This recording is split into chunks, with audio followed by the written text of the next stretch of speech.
Geoffrey Smith here.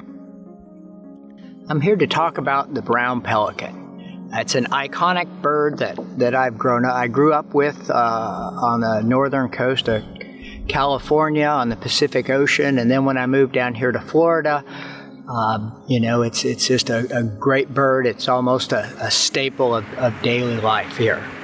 What we're observing here today are the large flocks of pelicans at the St. Lucie Inlet, and they're following the glass minnows, which are a small sardine, also known as an Atlantic Silverside.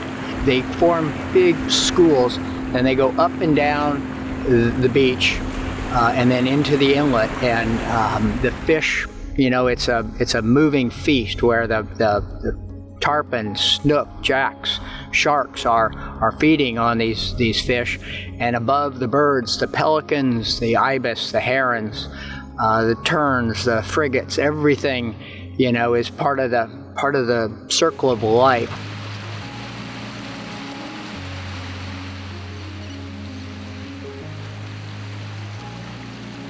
There's fossil evidence dating the pelican back 30 million years, so they are truly flying dinosaurs.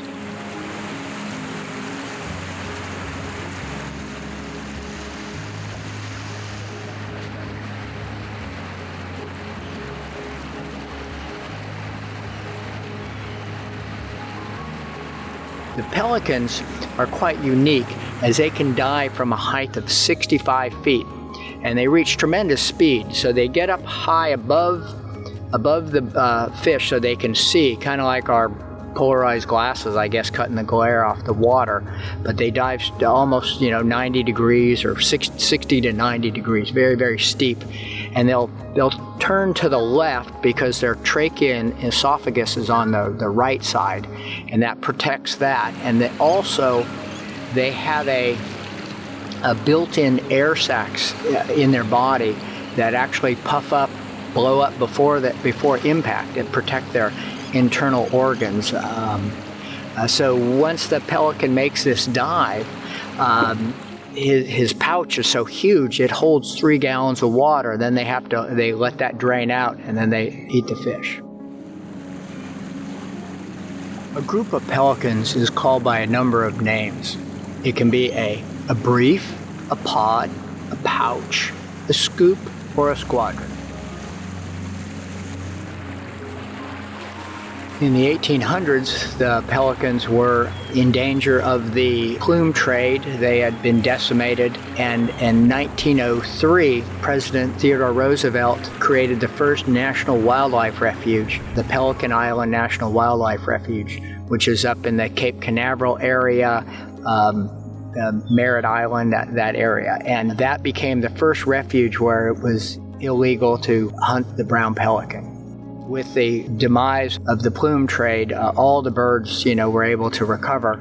And the pelican then faced another threat in the 50s through the 70s with the DDT had gotten into their food system, and so it not only outright poisoned them, but it also softened their shells to where the shells would crack. Osprey, many other bald eagles. We had a lot of different birds that it affected very, very badly. But DDT was banned, and these birds have all recovered quite well since then.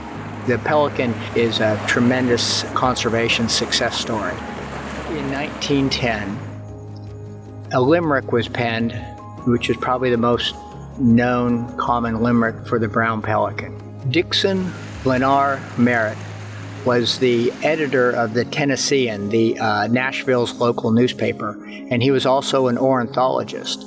The story goes he had received a postcard from somebody in Florida, and obviously it had something to do with pelicans, and then he coined this limerick, and it goes like this. A wondrous bird the pelican, his bill can hold more than his bellican. He can take in his beak enough food for a week, but I'm damned if I can't see how the hell he can. Birds are happiness, and one can't help smile when you look at a bird, and watching these pelicans is no exception. So Be safe, and thank you for watching. Geoffrey Smith.